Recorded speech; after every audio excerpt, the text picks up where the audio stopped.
बुद्ध की ओर चले। अध्याय 6। राजकुमार से बुद्धा बनने तक का सफर।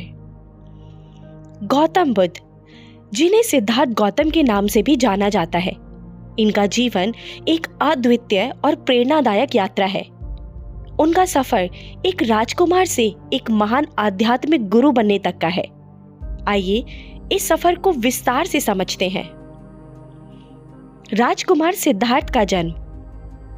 सिद्धार्थ गौतम का जन्म लगभग 563 ईसा पूर्व में लुम्बिनी, जो कि वर्तमान नेपाल के नाम से जाना जाता था, इसमें हुआ था। वे शाक्य वंश के राजा शुद्धोधन और रानी माया देवी के पुत्र थे। उनका जन्म एक राजकुमार के रूप में हुआ था और उन्हें हर प्रकार की विलासिता और सुख सुविधा प्रदान की गई थी। युवावस्था और विवाह। सिद्धार्थ का पालन पोषण कपिलवस्तु के राजमहल में हुआ था। उन्हें बचपन से ही भौतिक सुख सुविधाओं से घिरा रखा गया था ताकि वे बाहरी दुनिया के दुखों से दूर रहे। युवावस्था में उनका विवाह यशोधरा से हुआ और उनके पुत्र राहुल का जन्म हुआ। संसार के दुखों का अनुभव। एक दिन सिद्धार्थ ने राजमहल से बाहर निकलने का निर्णय लिया। उन्होंने 4 मुख्य दृश्य देखे। पहला, एक वृद्ध व्यक्ति। दूसरा, एक बीमार व्यक्ति। तीसरा, एक मृत व्यक्ति। चौथा, एक सन्यासी। इन दृश्यों ने सिद्धार्थ को गहरी सोच में डाल दिया। उन्होंने महसूस किया कि जीवन अनित्य, अस्थायी है और संसार में दुख व्याप्त है। सन्यास की ओर। सिद्धार्थ ने राजमहल, अपनी पत्नी और नवजात पुत्र को छोड़कर सन्यास का मार्ग अपनाया। वे सत्य की खोज में निकल पड़े। सिद्धार्थ ने कठोर तपस्या की, योग और ध्यान का अभ्यास किया और विभिन्न गुरुओं से शिक्षा प्राप्त की। मध्यम मार्ग की खोज। 6 वर्षों की कठोर तपस्या के बाद सिद्धार्थ ने महसूस किया कि अति तपस्या और आत्म संयम दोनों ही अत्यधिक है। उन्होंने मध्यम मार्ग का अनुसरण करने का निर्णय लिया, जो ना तो अत्यधिक तपस्या है और ना ही विलासिता। बुद्धत्व की प्राप्ति। सिद्धार्थ बोध गया, जो कि वर्तमान बिहार के नाम से जाना जाता है, वहां पर बोधि वृक्ष के नीचे ध्यान मग्न हुए और उन्होंने प्रतिज्ञा की कि वे सत्य की प्राप्ति तक वहां से नहीं उठेंगे। 49 दिनों के गहन ध्यान के बाद वे ज्ञान की प्राप्ति, बुद्धत्व को प्राप्त हुए। अब वे गौतम बुद्ध बन चुके थे। धर्म चक्र परिवर्तन। बुद्ध ने अपना पहला उपदेश सारनाथ, वर्तमान उत्तर प्रदेश, भारत में दिया, जिसे धर्म चक्र प्रवर्तन कहा जाता है। उन्होंने 4 आर्य सत्य और अष्टांगिक मार्ग की शिक्षा दी। उपदेश और निर्वाण। बुद्ध ने अपने जीवन के शेष 45 वर्षों में भारत के विभिन्न भागों में घूम घूम कर उपदेश दिया। उन्होंने अपने अनुयायियों को करुणा, अहिंसा और मध्यम मार्ग का पालन करने की शिक्षा दी। 80 वर्ष की आयु में कुशीनगर में बुद्ध का महापरिनिर्वाण हुआ। गौतम बुद्ध का जीवन एक महान प्रेरणा स्रोत है।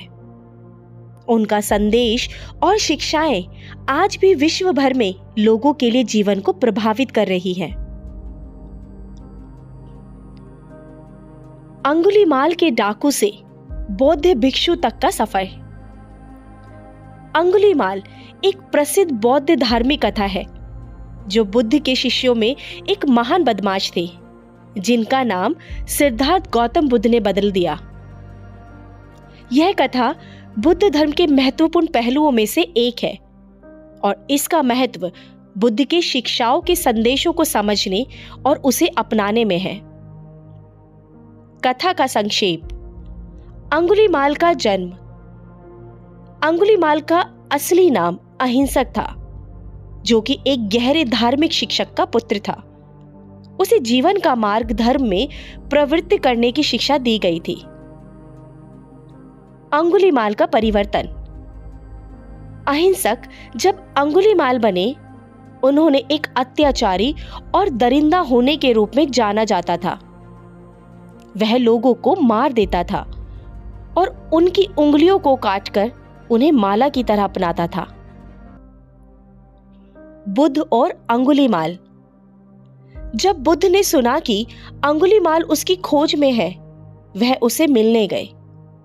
बुद्ध ने अंगुलीमाल को उसके अपराधों के लिए शिक्षा दी और उसे धर्म की ओर मोड़ने के लिए प्रेरित किया। अंगुलीमाल की स्वीकृति। अंगुलीमाल ने बुद्ध की शिक्षाओं को स्वीकार किया और ध्यान में प्रवृत्त होकर उसने अपने पूर्व कृत्य के लिए क्षमा मांगी। उसने ध्यान के माध्यम से अपने मन को शांत किया और आत्मज्ञान प्राप्त किया। धर्म प्रचार। अंगुलीमाल बुद्ध के शिष्य बने और उनके साथ धर्म की प्रचार प्रसार में सहायक बने। उन्होंने अपने पूर्व जीवन के अपराधों से उबरकर अन्यों को भी धर्म की ओर प्रेरित किया। इस कथा के माध्यम से अंगुलीमाल की उपलब्धि धर्म में सुधार की शक्ति और धार्मिक जीवन के महत्व को प्रकट करती है। इसका संदेश है कि चाहे कितना भी पापी हो, सच्चे ध्यान और धर्म के मार्ग पर चलने से उसे परिवर्तित किया जा सकता है। गौतम बुद्ध के अनुसार ईश्वर क्या है? गौतम बुद्ध के अनुसार ईश्वर या ईश्वरवाद धार्मिक विचार का एक महत्वपूर्ण पहलू नहीं था। बुद्ध ने अपनी शिक्षाओं में ईश्वर के अस्तित्व या परमात्मा की व्याख्या नहीं की। उनके अनुसार मानव जीवन में दुख की अवस्था है और इसे उन्मूलन के लिए धर्म मार्ग पर चलना आवश्यक है। बुद्ध का मुख्य ध्यान 4 निर्वाण सत्य पर होता है, जो उन्होंने अपनी शिक्षाओं का मूल भाग माना। इनमें से पहला सत्य है कि जीवन में दुख है, जो जीवन की सामान्यता में है। दूसरा सत्य है कि दुख का कारण तृष्णा और आसक्ति है। तीसरा सत्य यह है कि दुख का अंत संभव है और इसका उपाय 8 धर्म मार्ग है। और चौथा सत्य है कि धर्म मार्ग के अनुसार जीवन में दुख का अंत संभव है। इस प्रकार बुद्ध धर्म का केंद्रीय संदेश है कि हमें अपने कर्मों के माध्यम से अपने दुखों को उन्मूलित करना चाहिए, बिना ईश्वरीय सहायता की उम्मीद के। उनके अनुसार मानव स्वयं ही अपने उद्धार का कारण और समाधान है। बुद्ध के अनुसार 3 सत्य, जिन्हें त्रिरत्न या त्रिसरना कहा जाता है। पहला, बुद्ध। यह वह सत्य है जो बोधिसत्व सिद्धार्थ गौतम के रूप में प्राप्त हुआ। बुद्ध का अर्थ है जागृत या जागृति प्राप्त व्यक्ति। यह उस ज्ञान का प्रतीक है जो उन्होंने अपने आत्मज्ञान के माध्यम से प्राप्त किया। दूसरा, धम्म। धम्म का अर्थ है धर्म या सत्य का मार्ग। यह बुद्ध द्वारा सिखाए गए उपदेशों और शिक्षाओं का प्रतिनिधित्व करता है। धम्म सच्चाई और नैतिकता का मार्ग दिखाता है, जिसे आत्मज्ञान की प्राप्ति के लिए अनुसरण करना चाहिए। तीसरा, संघ। संघ का अर्थ है समुदाय। यह उन लोगों का समुदाय है जो बुद्ध के मार्ग पर चलते हैं और उनकी शिक्षाओं का पालन करते हैं। संघ में भिक्षु, भिक्षुणी और आम अनुयायी शामिल होते हैं, जो मिलकर ध्यान, शिक्षा और नैतिक जीवन का अनुसरण करते हैं। इन 3 सत्यों का अनुसरण करने से व्यक्ति दुखों से मुक्त होकर आत्मज्ञान की ओर अग्रसर हो सकता है। बुद्ध के अनुसार सनातन धर्म क्या है? बुद्ध ने अपनी शिक्षाओं में सनातन धर्म की प्रतिभाषित नहीं की है। उनके अनुसार जीवन एक स्थितिगत, अनित्य और दुखमय प्रकृति का अनुभव है, जिसे धर्म मार्ग के माध्यम से संयमित किया जा सकता है।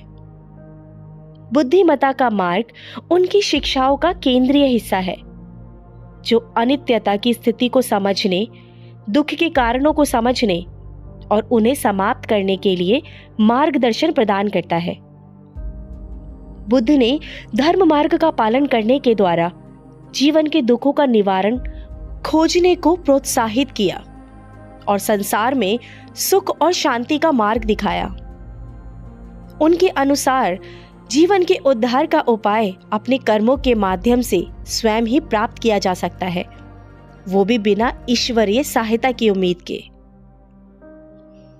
बुद्ध के अनुसार पाखंड क्या है? बुद्ध ने अपने उपदेशों में पाखंड को बहुत ही मुख्य रूप से नकारा है।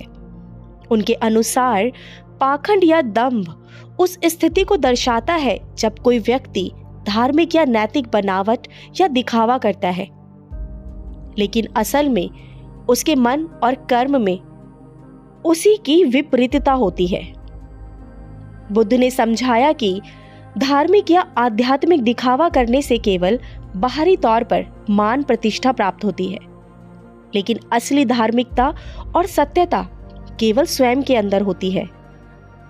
उन्होंने इसे दर्शाने के लिए अपने अनुयायियों से चाहा कि वे अपने विचारों, वचनों और कार्यों में सच्चाई और समर्पणता अपनाएं। बुद्ध द्वारा अपने अंतिम भिक्षु को दिया गया संदेश। बुद्ध के अंतिम समय में उन्होंने अपने शिष्यों और भिक्षुओं को कई महत्वपूर्ण संदेश दिए हैं, जो उनके धर्म मार्ग पर चलने और अपने जीवन को समर्पित करने की प्रेरणा देते हैं। उनके अंतिम समय के कुछ महत्वपूर्ण संदेशों में शामिल है: पहला, सम्माचारी धम्मो दानम सम्माचारी धम्मो धारयन्तु। सच्चा धर्म को प्रचारित करो, सच्चा धर्म को धारण करो। यह संदेश उनके शिष्यों को सिखाता है कि वे अपने जीवन में सच्चाई को अपनाएं और धर्म की प्राप्ति में समर्पित रहें। दूसरा, यदि मैं गया अथवा तथागत। अगर मैं चला गया हूं तो तथागत के रूप में अपने अपने स्वयं को प्रकट करो। यह संदेश उन्हें याद दिलाता है कि वे उनके शिष्य हैं और उन्हें अपने धर्म परिपालन में सतत रहना चाहिए। तीसरा, वैदित्वम अभिवदामि। वृद्धाओं का सम्मान करता हूं। यह संदेश उन्हें शिक्षा देता है कि समय के साथ बढ़ती उम्र के व्यक्तियों का सम्मान करना और उनकी सेवा में समर्पित रहना कितना महत्वपूर्ण है। ये संदेश उनके शिष्यों को धर्म के मार्ग पर दृढ़ रहने और सच्चाई और धर्म के प्रचार प्रसार में समर्पित रहने के लिए प्रेरित करते हैं। बुद्ध की मृत्यु का रहस्य। बुद्ध की मृत्यु का रहस्य कई शताब्दियों से अध्ययन और चर्चा का विषय रहा है। उनके महापरिनिर्वाण का उल्लेख विभिन्न बौद्ध ग्रंथों में मिलता है, जिनमें से कुछ महत्वपूर्ण बिंदु निम्नलिखित हैं। पहला, कुशीनगर में मृत्यु। गौतम बुद्ध की मृत्यु उत्तर प्रदेश के कुशीनगर में हुई थी। यह घटना लगभग 486 ईसा पूर्व मानी जाती है। दूसरा, चुंद के भोजन के बाद। बौद्ध ग्रंथों के अनुसार बुद्ध ने अपनी मृत्यु से पहले कुशीनगर के पास एक लोहार चुंद के घर भोजन किया था। कहा जाता है कि उन्होंने सूअर के मांस या किसी विशेष प्रकार का पकवान खाया था। भोजन करने के बाद बुद्ध को पेट में दर्द और अपच की शिकायत हुई, जिसके कारण उनकी तबीयत बिगड़ गई। तीसरा, महापरिनिर्वाण सूत्र। इस सूत्र में बुद्ध की अंतिम दिनों की घटनाओं का वर्णन मिलता है। बुद्ध ने अपने अनुयायियों को अंतिम उपदेश दिए हैं और उन्हें धम्म और विनय का पालन करने की सलाह दी। उन्होंने अपने अनुयायियों को यह भी बताया कि वे किसी भी बाहरी व्यक्ति पर निर्भर ना रहे, बल्कि आत्मनिर्भर बने।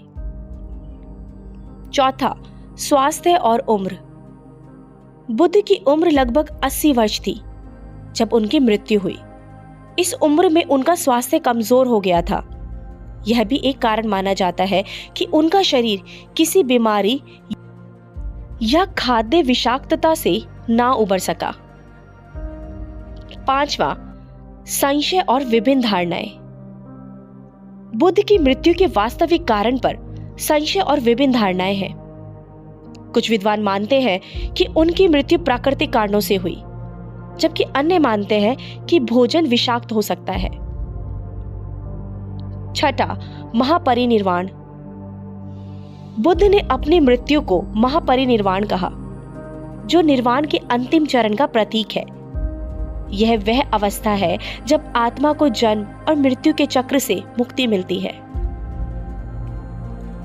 इन सभी तथ्यों के आधार पर बुद्ध की मृत्यु का रहस्य पूरी तरह स्पष्ट नहीं है, लेकिन यह घटना उनके अनुयायियों के लिए एक महत्वपूर्ण और शिक्षाप्रद मोड़ साबित हुई।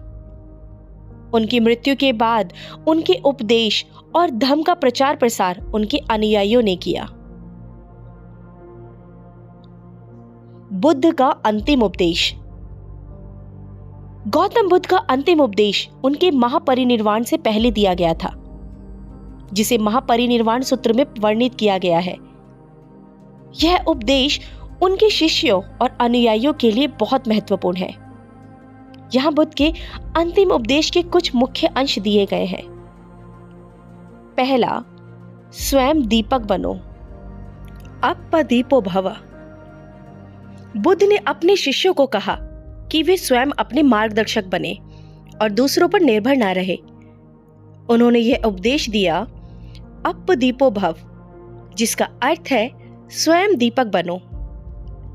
धम्म दीपो भव, जिसका अर्थ है धर्म को अपना दीपक बनाओ। दूसरा, निर्वाण का महत्व।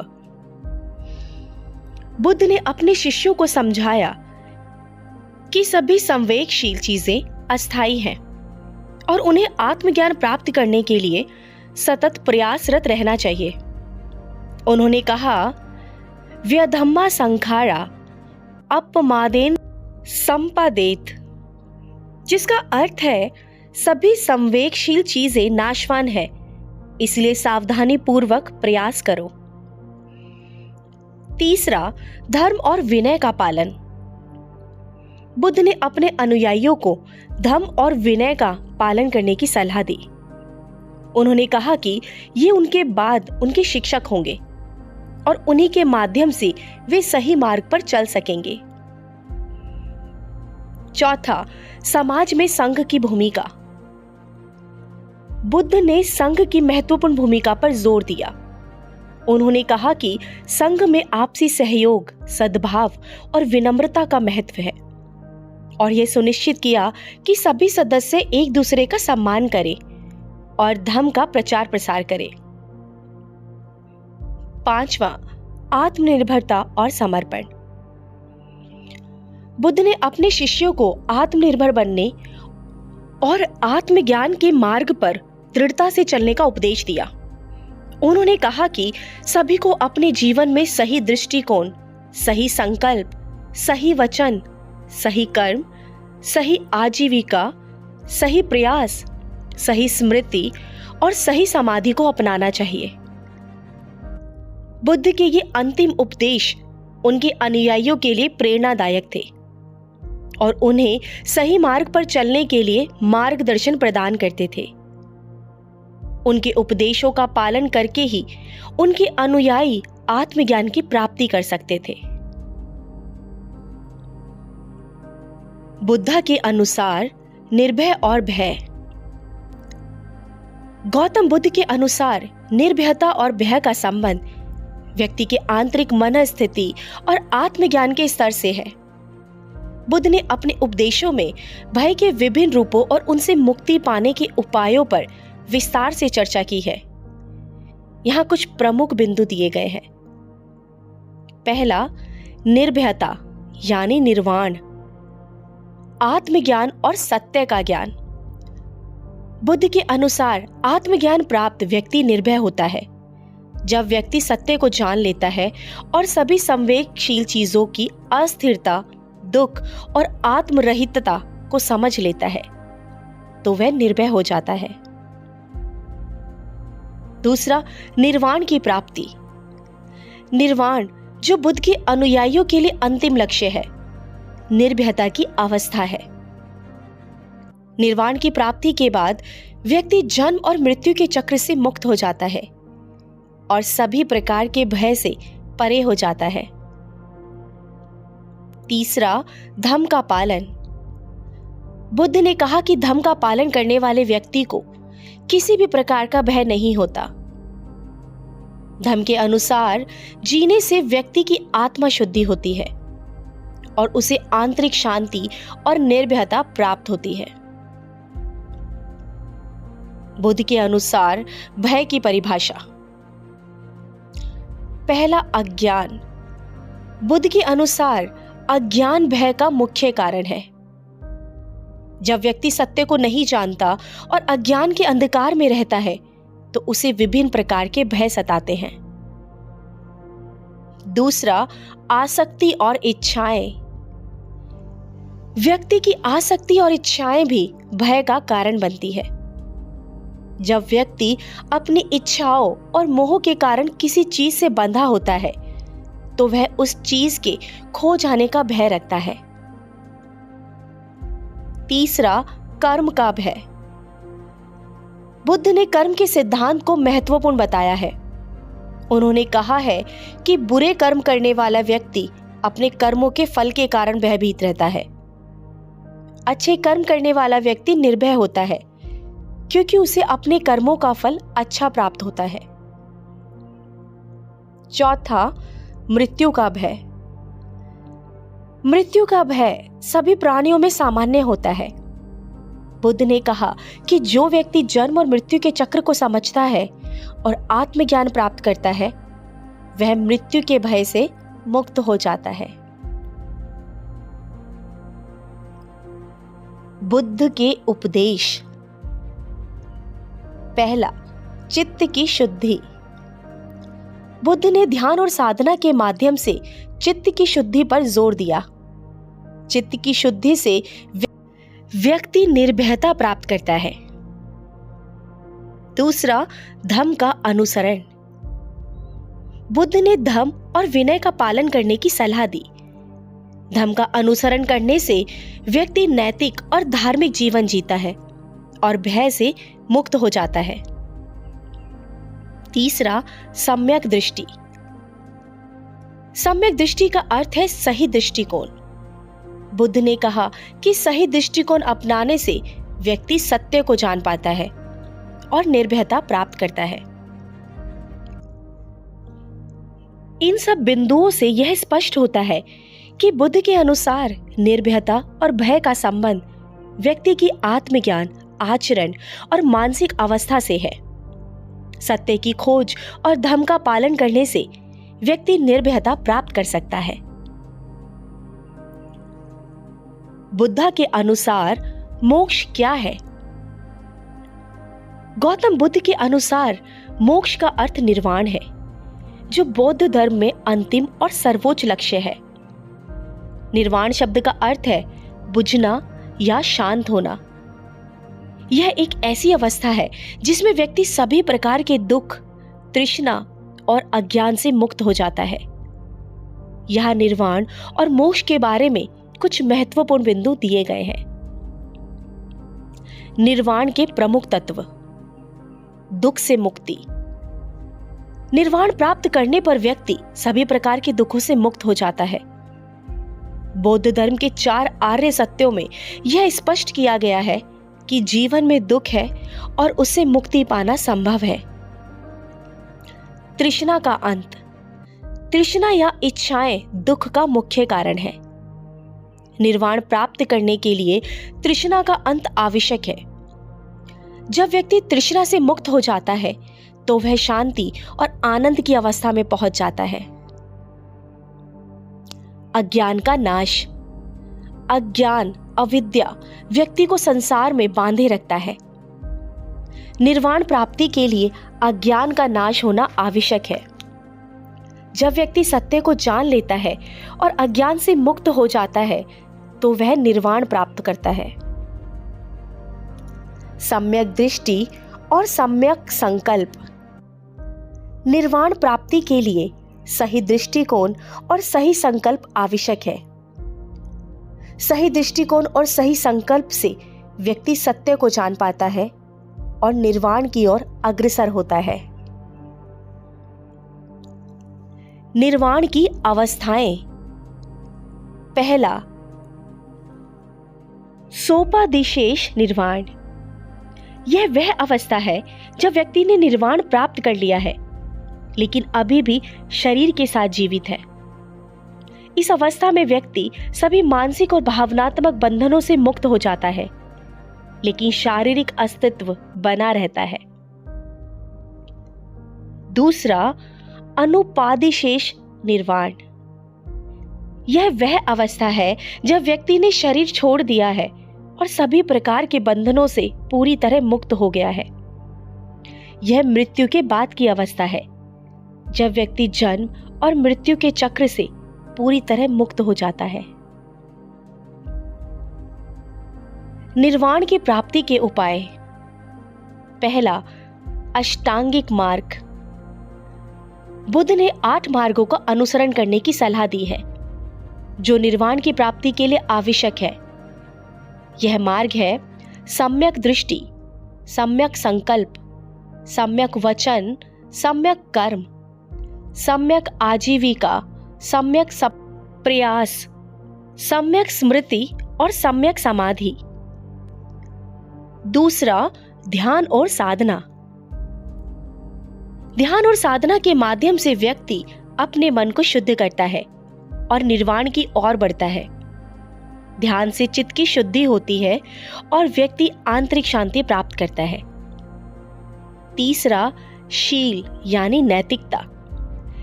नैतिक आचरण का पालन करना निर्वाण प्राप्ति के लिए आवश्यक है। नैतिकता के पालन से व्यक्ति बुरे कर्मों से बचता है और मन की शुद्धि प्राप्त करता है। चौथा, प्रज्ञा यानी ज्ञान। प्रज्ञा या ज्ञान प्राप्ति भी निर्वाण के लिए महत्वपूर्ण है। बुद्ध ने 4 आर्य सत्यों और अष्टांगिक मार्ग के माध्यम से सत्य का ज्ञान प्राप्त करने पर जोर दिया है। बुद्ध के अनुसार मोक्ष या निर्वाण एक ऐसी अवस्था है जिसमें व्यक्ति सभी प्रकार के दुख, तृष्णा और अज्ञान से मुक्त हो जाता है। यह एक परम शांति और आनंद की अवस्था है जिसे प्राप्त करने के लिए व्यक्ति को धम्म का पालन करना, ध्यान और साधना करना और नैतिक आचरण अपनाना आवश्यक है। निर्वाण प्राप्ति के बाद व्यक्ति जन्म और मृत्यु के चक्र से मुक्त हो जाता है और उसे परम शांति की प्राप्ति होती है। बुद्धा का मध्यम मार्ग। गौतम बुद्ध का मध्यम मार्ग उनकी शिक्षाओं का एक महत्वपूर्ण हिस्सा है जिसे उन्होंने आत्मज्ञान की प्राप्ति के बाद प्रतिपादित किया। मध्यम मार्ग का उद्देश्य अत्यधिक तपस्या और अत्यधिक विलासिता दोनों से बचते हुए एक संतुलित और मध्य मार्ग का अनुसरण करना है। यह मार्ग न केवल आत्मानुशासन और संयम पर बल देता है बल्कि व्यक्ति को आध्यात्मिक उन्नति और जीवन की सार्थकता प्राप्त करने में भी सहायक होता है। आइए इस मध्यम मार्ग को विस्तार से समझते हैं। मध्यम मार्ग का सिद्धांत। गौतम बुद्ध ने अपने व्यक्तिगत अनुभव से यह निष्कर्ष निकाला कि आत्मयातना और आत्म इंद्रियों के अति सुख दोनों ही आत्मज्ञान की प्राप्ति के लिए उपयुक्त नहीं है। उन्होंने एक ऐसे मार्ग की खोज की जो इन दोनों के बीच का रास्ता हो, जिसे मध्यम मार्ग कहा जाता है। यह मार्ग अष्टांगिक मार्ग के रूप में प्रतिपादित किया गया है। बौद्ध धर्म का दर्शन। बौद्ध धर्म का दर्शन गौतम बुद्ध की शिक्षाओं पर आधारित है, जो जीवन, दुख और मुक्ति की गहन समझ प्रदान करता है। यह दर्शन मुख्यतः 4 आर्य सत्य, अष्टांगिक मार्ग और अन्य महत्वपूर्ण सिद्धांतों पर आधारित है। आइए बौद्ध धर्म के दर्शन को विस्तार से समझें। 4 आर्य सत्य। पहला, दुख का सत्य। दुखा। जीवन में दुख और पीड़ा अनिवार्य है। जन्म, बुढ़ापा, बीमारी और मृत्यु सभी दुख का हिस्सा है। सांसारिक दुख भी अंततः दुख का कारण बनते हैं। दूसरा, दुख का कारण, समुदय। दुख का मुख्य कारण तृष्णा है। यह लालसा जीवन की अनित्य चीजों के प्रति होती है, जैसे धन, शक्ति और भौतिक सुख। यह लालसा अविद्या, अज्ञानता से उत्पन्न होती है। तीसरा, दुख निरोध, निरोधा। तृष्णा और अविद्या का अंत करके दुख का निरोध संभव है। जब तृष्णा का अंत हो जाता है तो व्यक्ति निर्वाण यानी मोक्ष प्राप्त कर सकता है, जो कि दुख से मुक्त अवस्था है। चौथा, दुख निरोध का मार्ग, मग्गा। दुख से मुक्ति पाने का मार्ग अष्टांगिक मार्ग है। यह मार्ग सही दृष्टिकोण, सही संकल्प, सही वाणी, सही कर्म, सही आजीविका, सही प्रयास, सही स्मृति और सही ध्यान का पालन करता है। अष्टांगिक मार्ग। पहला, सम्यक संकल्प। 4 आर्य सत्य को समझना और स्वीकार करना। संसार की अनित्य और दुखमय प्रकृति को समझना। दूसरा, सम्यक संकल्प यानी राइट इंटेंशन। अहिंसा, करुणा और त्याग की भावना का पालन करना। मन, वचन और कर्म में शुद्धता रखना। तीसरा, सम्यक वाणी, राइट स्पीच। सत्य बोलना, पर निंदा ना करना, कटु वचन ना बोलना और व्यर्थ की बातों से बचना। चौथा, सम्यक कर्म, राइट एक्शन। अहिंसा का पालन करना, चोरी ना करना और अनैतिक कर्मों से बचना। पांचवा, सम्यक आजीविका, राइट लाइवलीहुड। ऐसी आजीविका चयन करना जो अहिंसक और नैतिक हो। ऐसे कार्यों से बचना जो दूसरों को हानि पहुंचाते हैं। छठा, सम्यक प्रयास, राइट एफर्ट। बुरी आदतों को छोड़ने का और अच्छे गुणों को विकसित करने का प्रयास करना। मन की शुद्धि के लिए निरंतर प्रयासरत रहना। सातवां, सम्यक स्मृति, राइट माइंडफुलनेस। वर्तमान क्षण में पूर्ण रूप से उपस्थित रहना। शरीर, भावनाओं, मन और धर्मों के प्रति सचेत रहना। आठवां, सम्यक समाधि, राइट कंसंट्रेशन। ध्यान का अभ्यास करना और मन की एकाग्रता को बढ़ाना।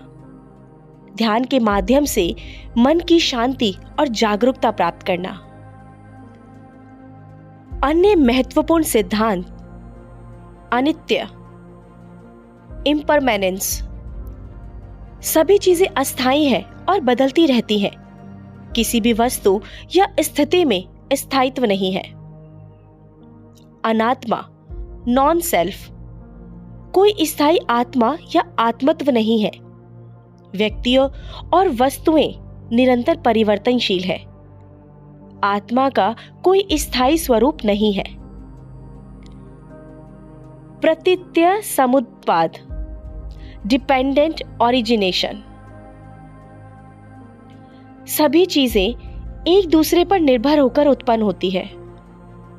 हर घटना और अवस्था किसी न किसी कारण से उत्पन्न होती है और कारण परिणाम के जाल में बंधी होती है। करुणा, कंपैशन, सभी जीवों के प्रति करुणा और दया का भाव रखना, दूसरों के दुख को समझना और उन्हें दूर करने का प्रयास करना। मध्यम मार्ग, मिडिल वे, अति तपस्या और अति लिप्सा दोनों से बचना और संतुलित जीवन जीना। बौद्ध धर्म की मुख्य शाखाएं। पहला, थेरवाद। यह बौद्ध धर्म की सबसे पुरानी शाखा है जो दक्षिण और दक्षिण पूर्वी एशिया में प्रचलित है। थेरवाद बुद्ध की मूल शिक्षाओं पर आधारित है और आत्मानुशासन पर बल देता है। दूसरा, महायान। यह शाखा अधिक उदार है और इसमें बोधिसत्व की महत्वपूर्ण भूमिका है। यह पूर्वी एशिया में प्रचलित है। बोधिसत्व यानी बुद्धत्व प्राप्त करने की प्रतिज्ञा लेने वाले व्यक्ति। तीसरा, वज्रयान। यह तिब्बती बौद्ध धर्म की शाखा है जिसमें तंत्र, मंत्र और योग का विशेष महत्व है। बौद्ध धर्म का दर्शन एक गहरा और व्यापक दृष्टिकोण प्रदान करता है जो व्यक्ति को आत्मज्ञान और मुक्ति की ओर अग्रसर करता है। इसके सिद्धांत और मार्गदर्शन जीवन को समझने और जीने के लिए एक अद्वितीय दृष्टिकोण प्रदान करते हैं। वर्तमान क्षण जागरूकता बुद्धा के संदर्भ में। गौतम बुद्ध के संदर्भ में वर्तमान क्षण की जागरूकता यानी माइंडफुलनेस को सतिपट्ठान या विपस्सना के रूप में जाना जाता है। यह बौद्ध धर्म के ध्यान अभ्यास का एक केंद्रीय और महत्वपूर्ण हिस्सा है। वर्तमान क्षण की जागरूकता का उद्देश्य मन को भटकने से रोकना और उसे वर्तमान क्षण में स्थिर रखना है। इस प्रक्रिया के माध्यम से व्यक्ति अपने विचारों, भावनाओं और संवेदनाओं को बिना किसी पूर्वाग्रह या प्रतिक्रिया के देखता और समझता है। आइए इस सिद्धांत को विस्तार से समझें। वर्तमान क्षण की जागरूकता के सिद्धांत। पहला, सम्यक स्मृति, राइट माइंडफुलनेस। अष्टांगिक मार्ग का एक महत्वपूर्ण अंग है जो व्यक्ति को वर्तमान क्षण में पूरी तरह उपस्थित रहने की शिक्षा देता है। इसका अर्थ है अपने शारीरिक और मानसिक अनुभवों के प्रति पूरी तरह सजग रहना। दूसरा, सतिपट्ठान।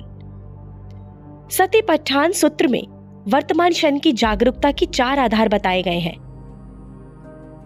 कायानुपसन्ना, कंटेम्पलेशन ऑफ द बॉडी, शरीर और उसकी गतिविधियों के प्रति जागरूकता। इसमें श्वास, प्रश्वास, चाल, खड़े होना, बैठना, लेटना और अन्य शारीरिक क्रियाओं की जागरूकता शामिल है। दूसरा, वेदनानुपसन्ना, कंटेम्पलेशन ऑफ फीलिंग,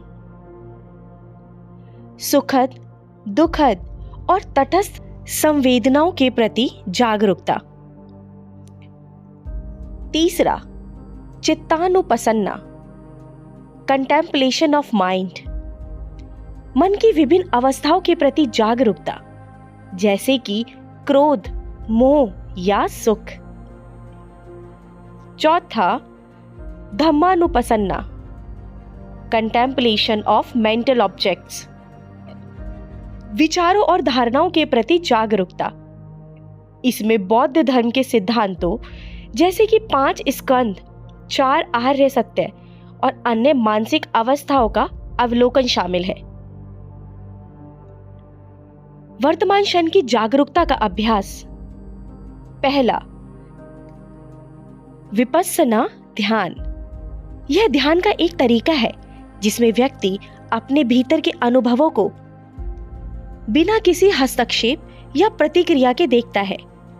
इसका उद्देश्य मन की गहरी समझ और अंतर्दृष्टि प्राप्त करना है। दूसरा, आनापानसति, श्वास प्रश्वास पर ध्यान केंद्रित करना। यह एक सरल लेकिन प्रभावी तरीका है जो मन को वर्तमान क्षण में स्थिर रखता है। तीसरा, कायकता सति, शरीर के विभिन्न अंगों और क्रियाओं पर ध्यान केंद्रित करना। इसका उद्देश्य शरीर के प्रति जागरूकता बढ़ाना है।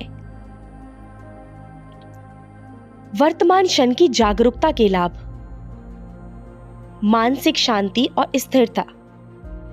मन को वर्तमान क्षण में स्थिर रखने से मानसिक शांति और स्थिरता प्राप्त होती है। आत्मबोध और अंतर्दृष्टि।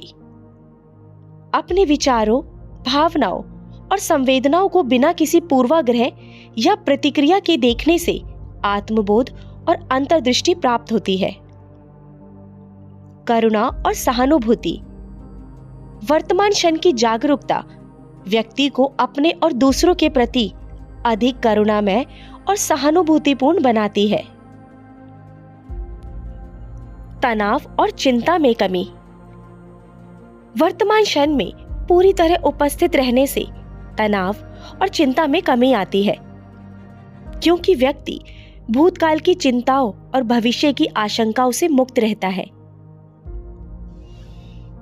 गौतम बुद्ध के संदर्भ में वर्तमान क्षण की जागरूकता एक महत्वपूर्ण साधना है जो व्यक्ति को आत्मज्ञान और मुक्ति की ओर ले जाती है।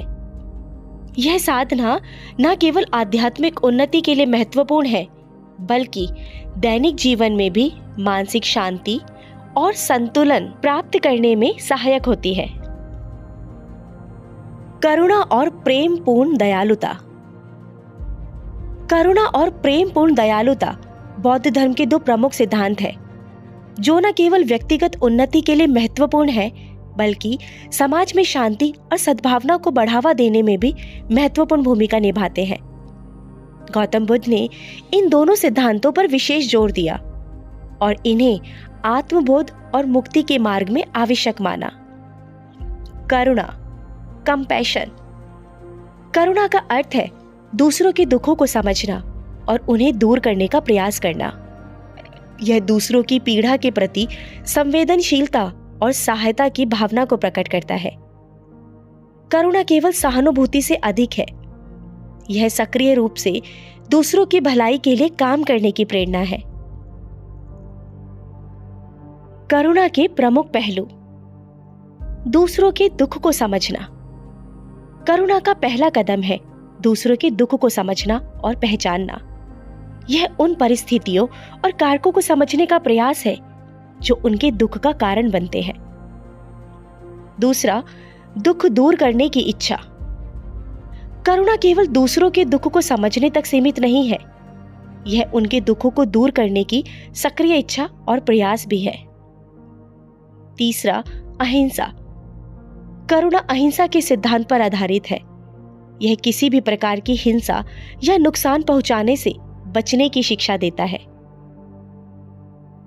प्रेमपूर्ण दयालुता, लविंग काइंडनेस।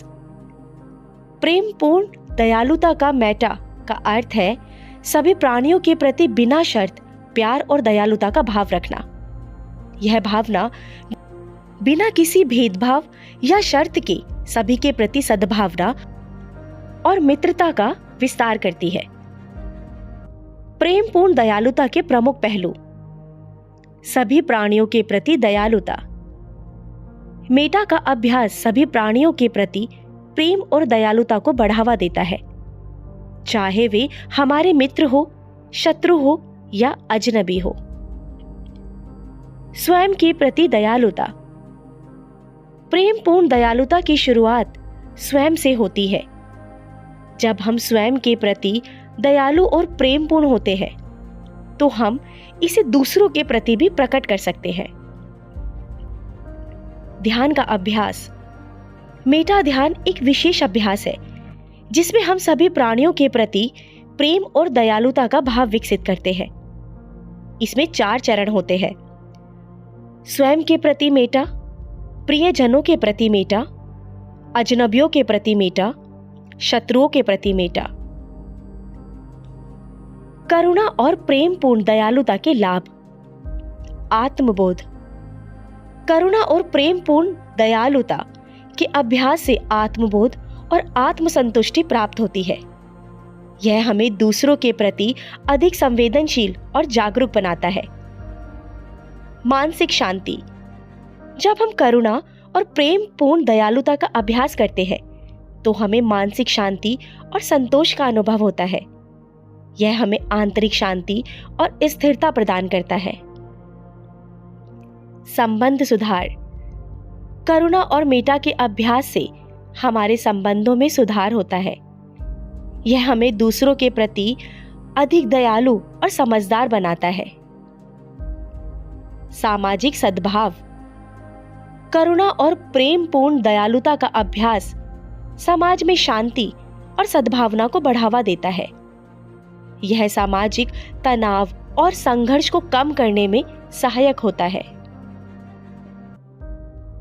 ध्यान अभ्यास। करुणा ध्यान, कंपैशन मेडिटेशन। एक शांत और आरामदायक स्थान पर बैठे, अपनी आंखें बंद करें और गहरी सांस लें। किसी ऐसे व्यक्ति के बारे में सोचें जो दुख में है। उनके दुख को समझें और उनके लिए करुणा का भाव विकसित करें। मैं तुम्हारे दुख को समझता हूं और तुम्हें दुख से मुक्ति की कामना करता हूं। जैसे विचार मन में लाएं। मेटा ध्यान, मेटा मेडिटेशन। एक शांत और आरामदायक स्थान पर बैठें, अपनी आंखें बंद करें और गहरी सांस लें। सबसे पहले स्वयं के लिए मेटा का भाव विकसित करें। मैं सुखी रहूं, मैं स्वस्थ रहूं, मैं सुरक्षित रहूं। फिर प्रियजनों के लिए मेटा का भाव लाएं। वे सुखी रहें, वे स्वस्थ रहें, वे सुरक्षित रहें। इसके बाद अजनबियों के लिए वे सुखी रहें, वे स्वस्थ रहें, वे सुरक्षित रहें। अंत में शत्रुओं के लिए भी, वे भी सुखी रहें, वे भी स्वस्थ रहें, वे भी सुरक्षित रहें। करुणा और प्रेमपूर्ण दयालुता बौद्ध धर्म की आत्मा है। इनका अभ्यास व्यक्ति को मानसिक शांति, आत्मबोध और समाज में सद्भावना और शांति की स्थापना में सहायक होता है। गौतम बुद्ध ने इन्हीं सिद्धांतों के माध्यम से एक सहानुभूतिपूर्ण और दयालु समाज की परिकल्पना की थी।